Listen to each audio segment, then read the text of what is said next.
Shalom, senang sekali dapat berjumpa kembali dalam program Bible Study Online CK7, di mana hari ini kita akan melanjutkan pembahasan kita, saudara, dari Kitab Ayub pasal yang kedua.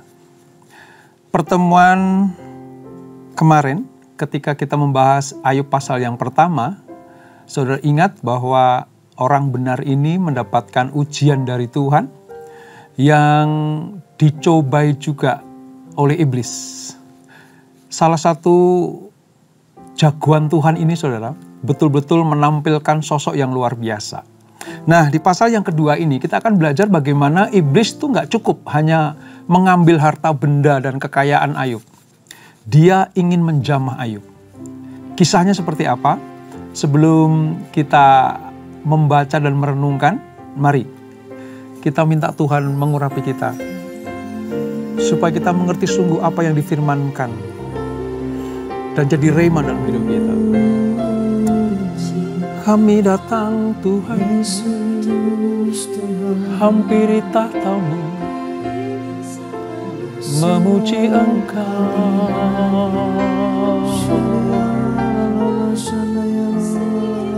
Kami puji Tuhan, kami agungkan nama-Mu Yesus selama-lamanya.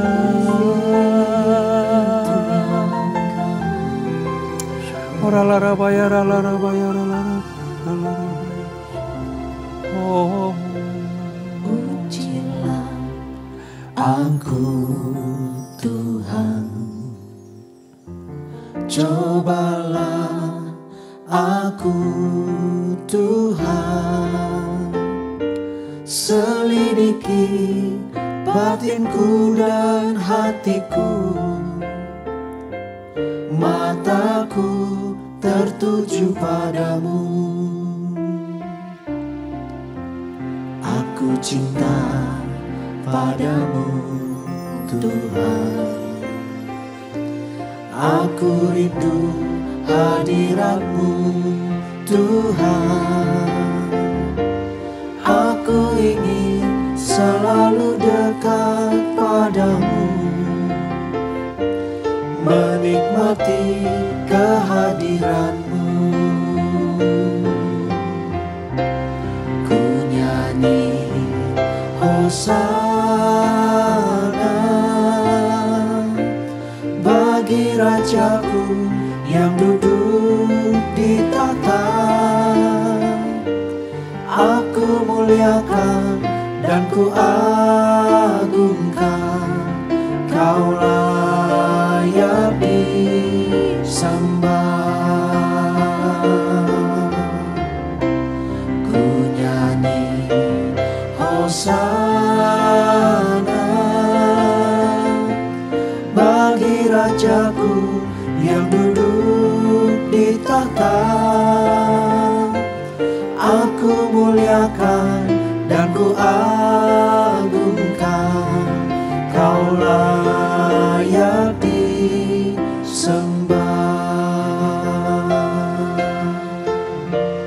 Pujilah Aku Tuhan, cobalah Aku Tuhan, selidiki batinku dan hatiku, mataku tertuju padamu. Aku cinta padamu Tuhan, aku rindu hadirat-Mu Tuhan. Aku ingin selalu dekat padamu, menikmati kehadiran-Mu. Ku nyanyi Hosana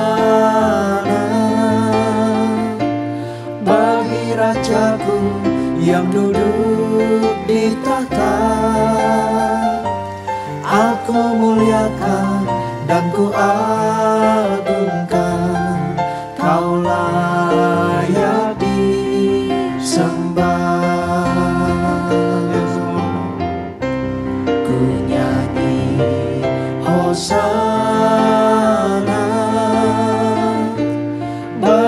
Rajaku yang duduk di tahta. Aku muliakan dan ku agungkan, Kau layak disembah. Ku nyanyi Hosana bagi Rajaku yang duduk di tahta. Aku muliakan dan ku agungkan, Kau layak disembah. Ku nyanyi Hosana bagi Rajaku yang duduk di tahta. Aku muliakan dan ku agungkan, Kau layak disembah. Kau layak disembah. Kau layak disembah. Haleluya. Bagimu pujian kami, bagimu sembah kami, sebab hanya Engkau Allah penolong, Allah yang menyertai kami.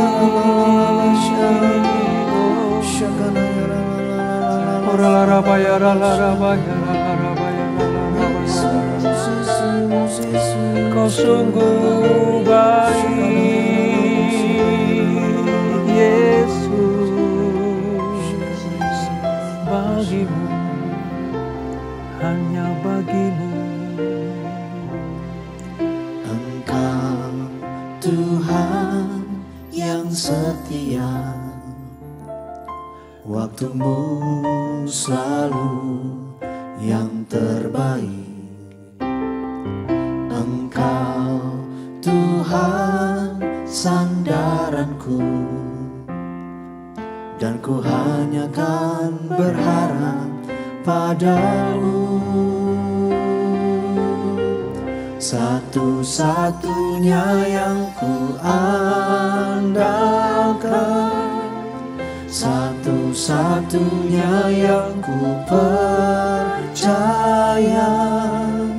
Engkau sumber kekuatan, sumber pengharapan, sumber kedamaian. Satu-satunya yang ku andalkan, satu-satunya yang ku percaya. Engkau Tuhan memberkati, Tuhan penyembuhku, Tuhan pemulihku. Amin. Amin. Kami percaya itu Tuhan. Engkau Tuhan yang setia, waktumu selalu yang terbaik. Engkau Tuhan sandaranku, dan ku hanya kan berharap padamu. Satu-satunya yang ku andalkan, satu-satunya yang ku percaya. Engkau sumber kekuatan, sumber pengharapan, sumber kedamaian. Satu-satunya yang ku andalkan, satu-satunya yang ku percaya. Engkau Tuhan memberkati, Tuhan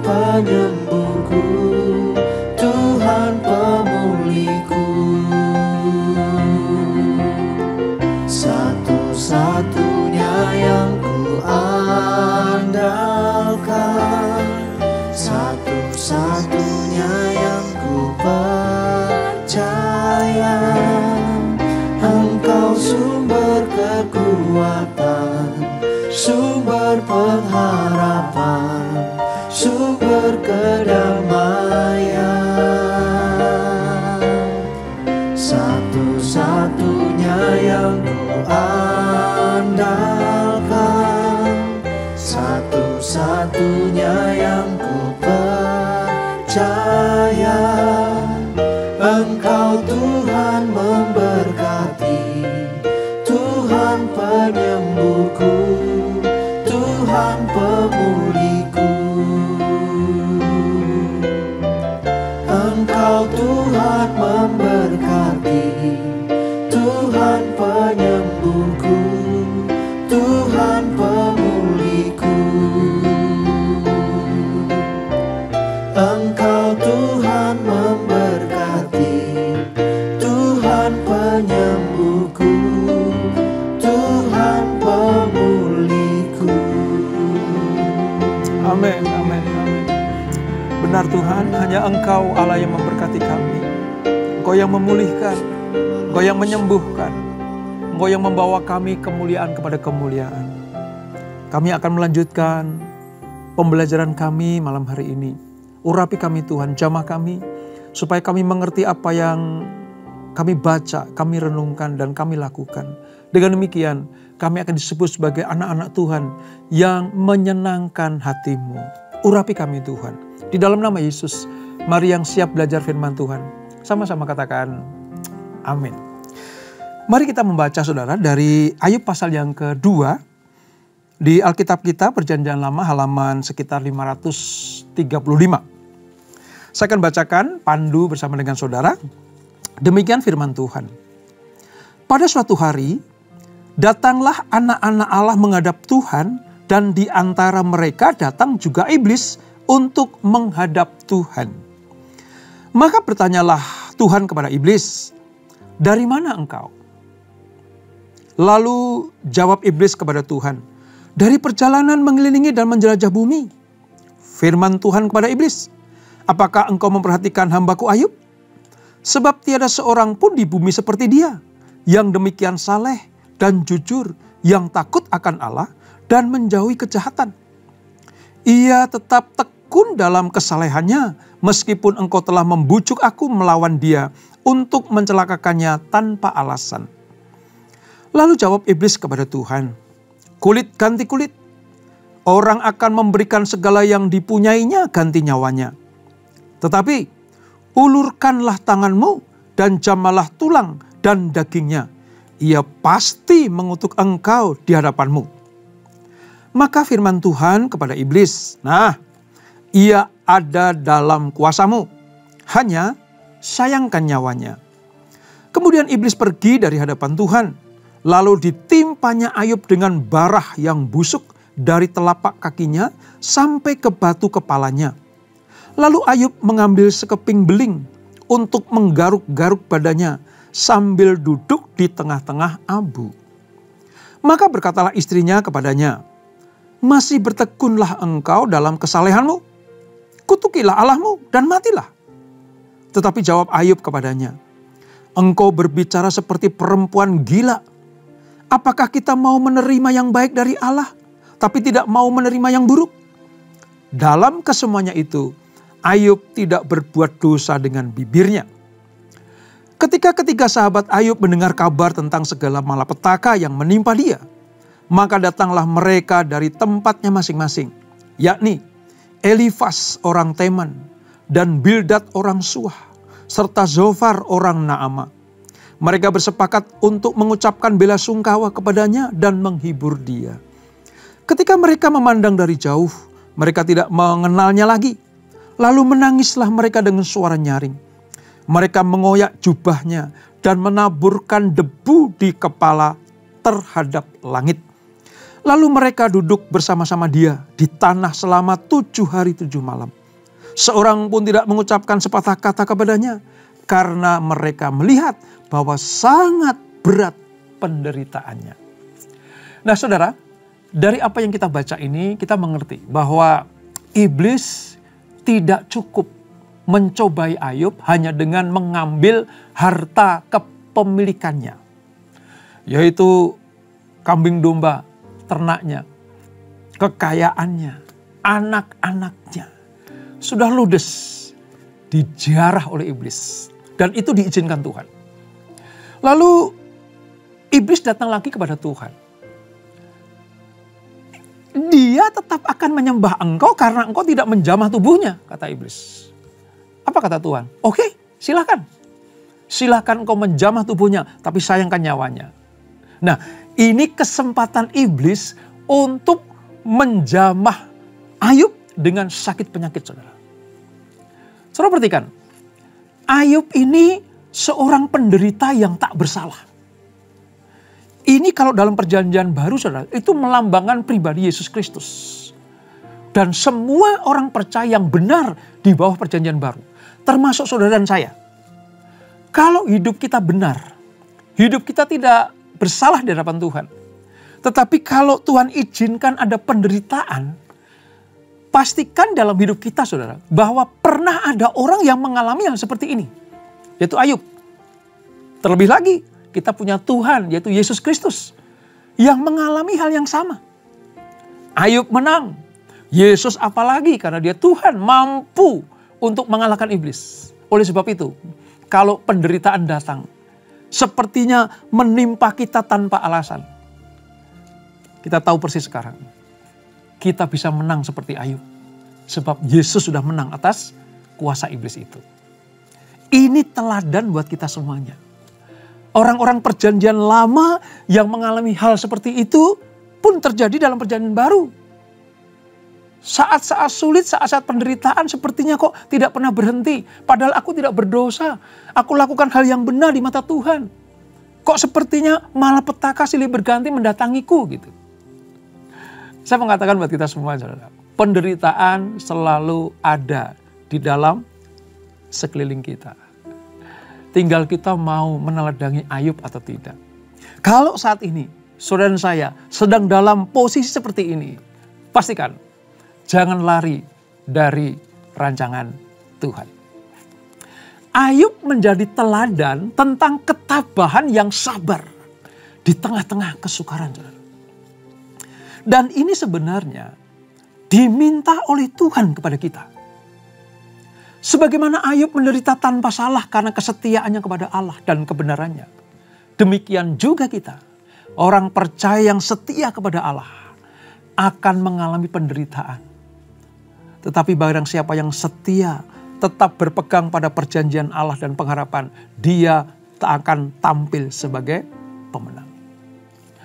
Di perjanjian baru dikatakan, saudara, dalam 2 Timotius pasal yang ketiga ayat 12. Setiap orang yang mau hidup beribadah di dalam Kristus Yesus akan menderita aniaya.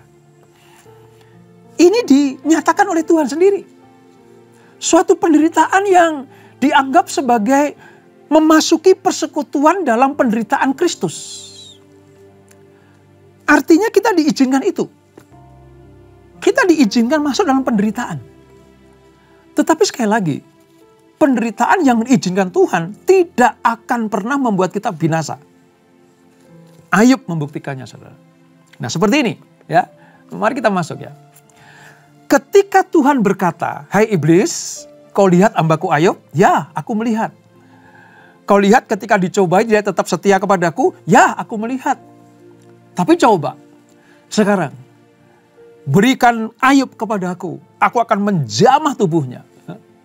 Apa kata Tuhan, saudara?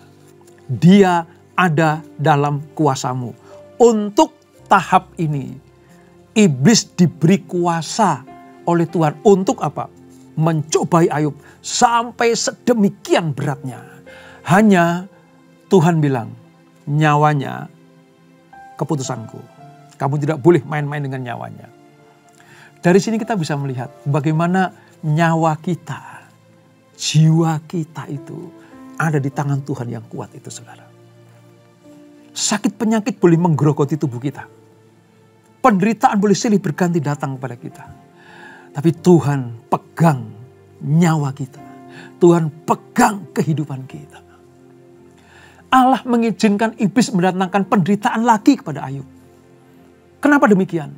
Sebab komitmen Ayub sepenuhnya yang ditujukan kepada Allah harus dibuktikan dengan penderitaan yang tidak semestinya dialami. Kesetiaan Ayub, kalau pengen sampai ke level yang tertinggi, ujiannya cuma satu, penderitaan. Ujian kekayaan sudah, Ayub menang. Ujian kemakmuran sudah, Ayub menang. Tapi ujian penderitaan yang dialami Ayub, yang sampai-sampai dikatakan tidak ada orang yang semenderita dia. Tapi luar biasa. Entah kekayaan, entah kemakmuran, entah sakit penyakit, entah ludesnya harta, Ayub tetap menang di dalam penderitaan itu. Ujian iman orang benar itu harus dimulai dengan penderitaan, saudara.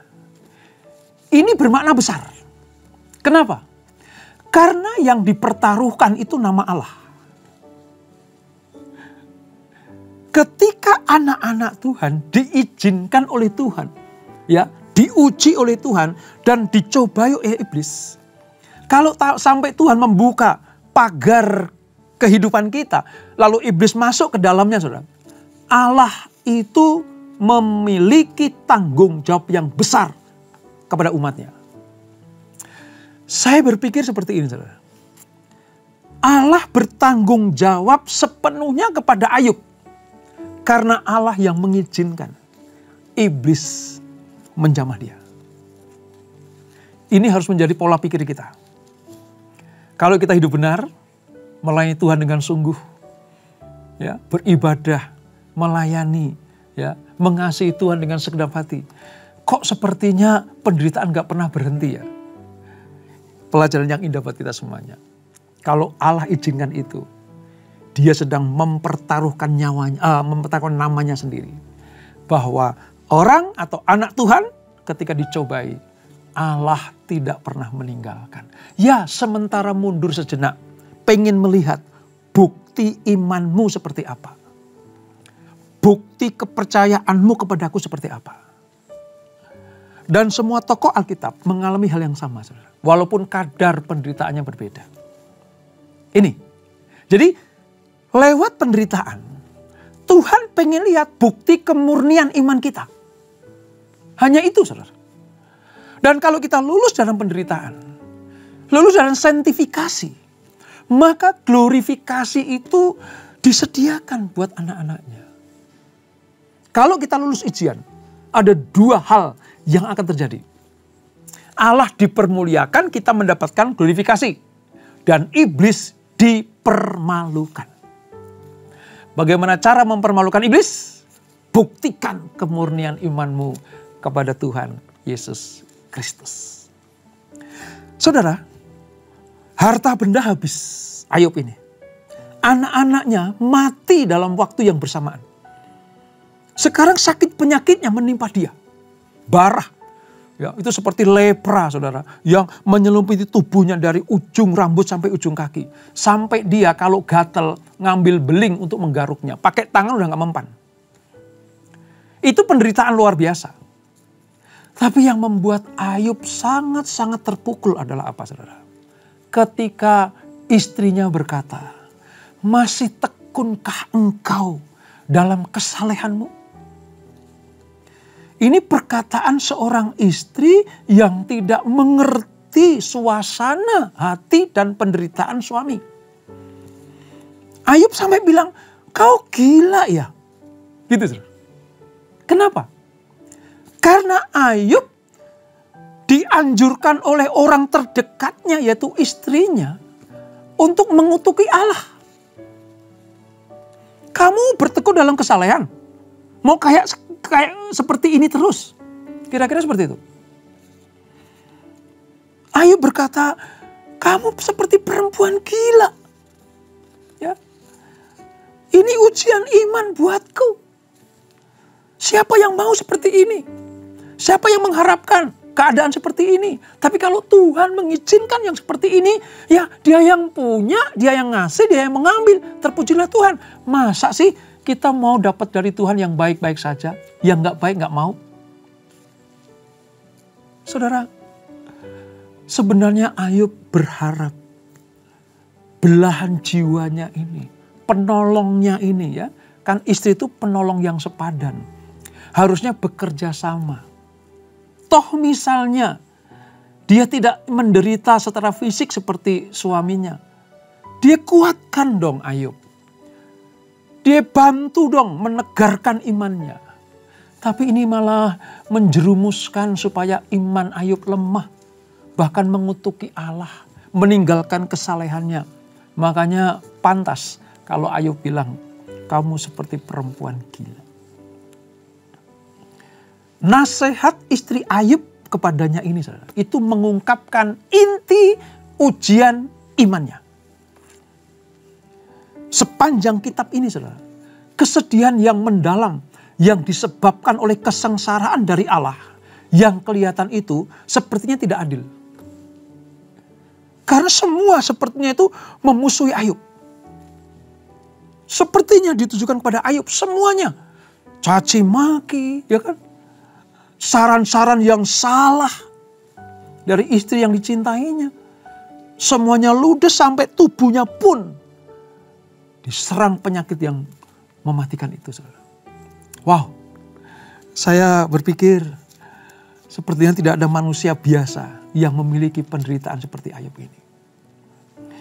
Tapi puji Tuhan, saudara, kita belajar dari sosok Ayub yang luar biasa.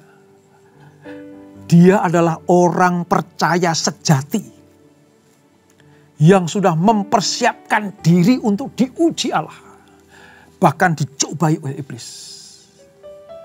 Iblis gak kurang jalan, bahkan memakai istrinya untuk menjerumuskan iman Ayub. Tapi Ayub betul-betul tahan uji, tahan iman. Pada posisi ini Ayub tidak bersalah dengan apapun juga. Entah pikirannya, entah hatinya, entah perkataannya. Dia tetap benar di mata Tuhan. Nah, di tengah-tengah narasi iblis menjamah Ayub, lalu istrinya menjerumuskan, mencoba menggoda Ayub supaya meninggalkan kesalehannya. Tiba-tiba teman-temannya, sahabatnya datang menjumpainya. Setelah dia mendengar kemalangan Ayub, 3 orang sahabat ini datang untuk menyatakan simpati dan menghiburnya. Kitab Ayub mencatat dialog mereka dengan teman-temannya ini dengan Ayub, saudara. Saudara lihat, nanti ya, ini saya kasih tahu dulu supaya saudara mengerti bahwa tidak semua ucapan baik itu benar. Kita akan temui, kita akan jumpai di dalam narasi-narasi kitab Ayub ini ketika sahabatnya silih berganti berperan untuk menasihati Ayub. Sekali lagi, tidak semua perkataan yang baik itu benar. Sebab apa, saudara?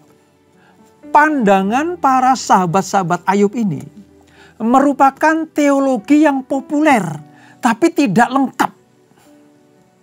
Karena mereka hanya beranggapan begini, bahwa orang saleh itu akan mengalami hal-hal yang baik, sementara yang menghadapi hal-hal yang tidak baik itu orang yang salah. Saya ulang ya, nanti sahabat-sahabat Ayub, ya, 3 sahabat Ayub itu memberikan nasihat-nasihat seolah-olah kata-katanya itu baik begitu. Tetapi tidak tepat.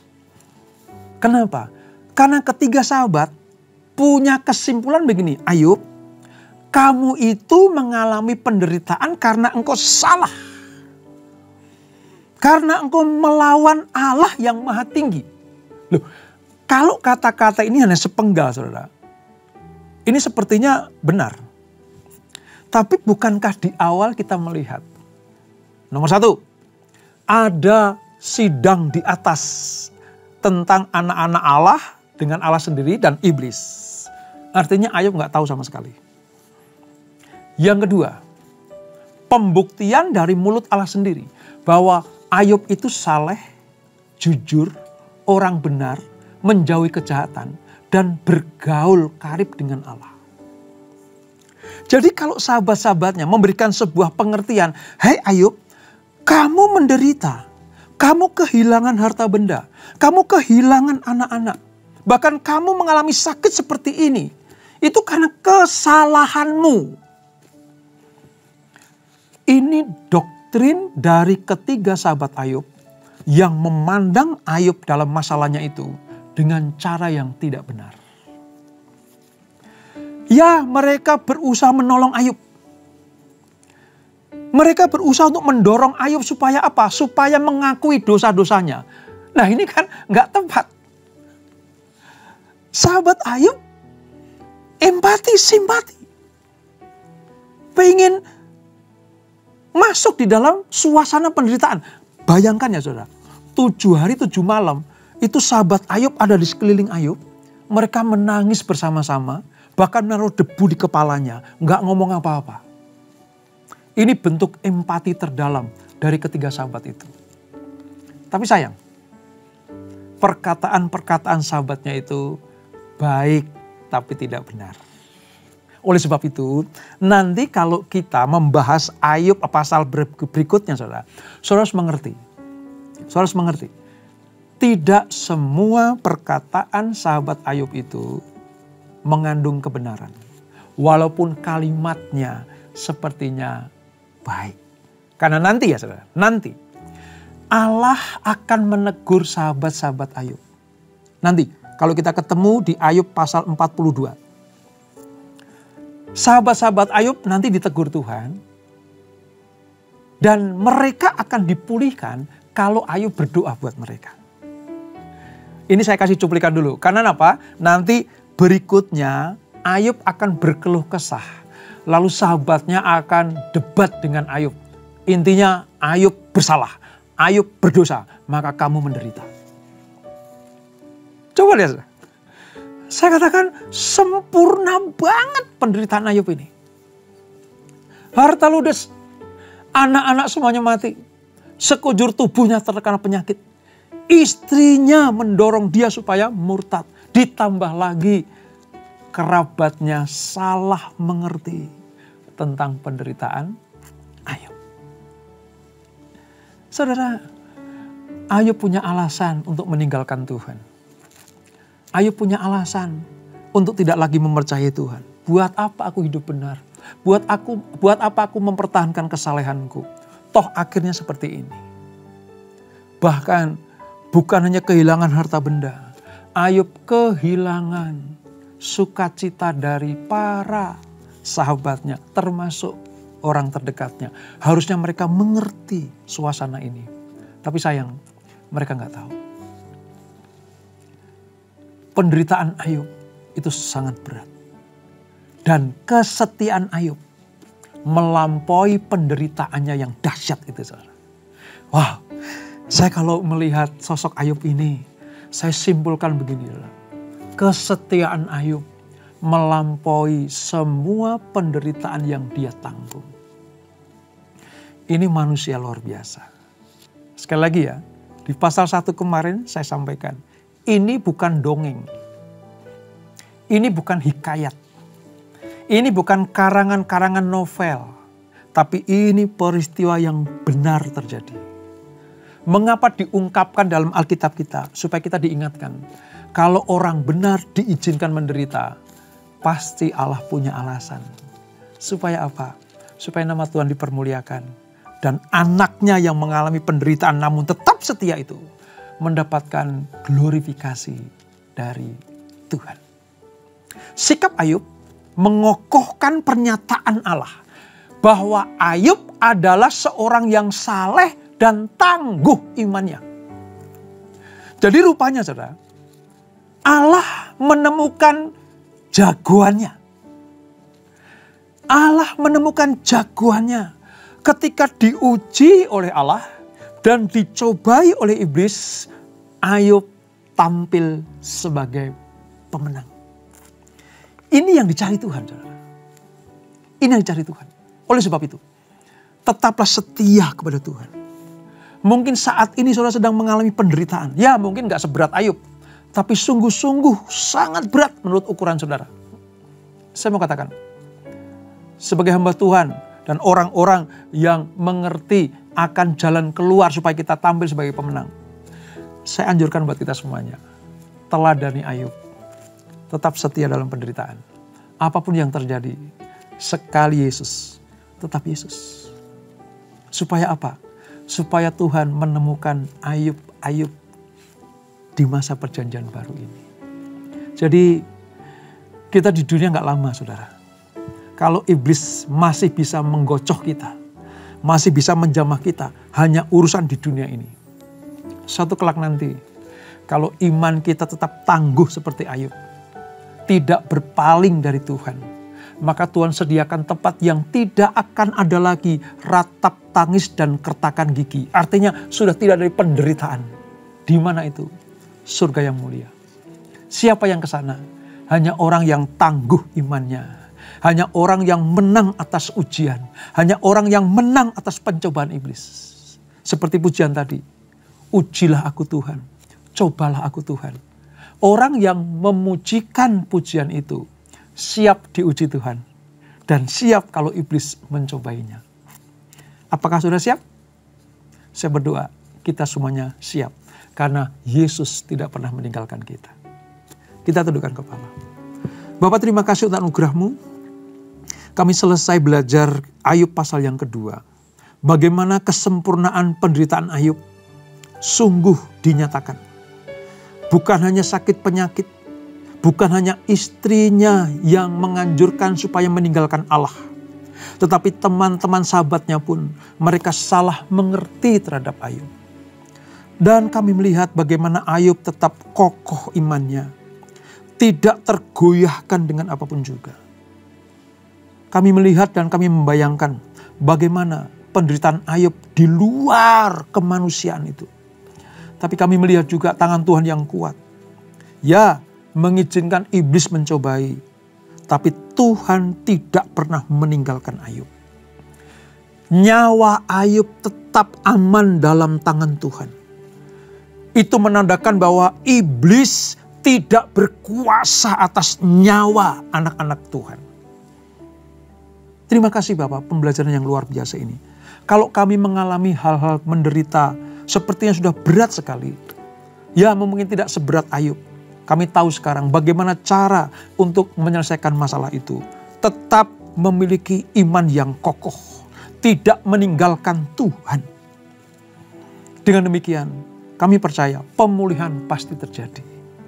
Tuhan akan memberikan mahkota kehidupan, bahkan glorifikasi kepada orang yang taat dan setia kepadamu. Berkati anak-anakmu, berkati kami semuanya. Dan sebelum kami berpisah, kami siapkan hati kami terima berkat yang daripadamu. Kekasih-kekasih Kristus arahkan hatimu kepada Tuhan. Terimalah berkat kasih anugerah dari Allah Bapa yang berlimpah-limpah.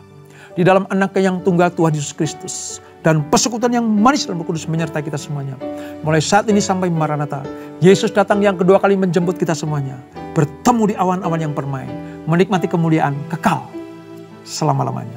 Yang diberkati, sama-sama kita katakan amin. Tuhan Yesus memberkati.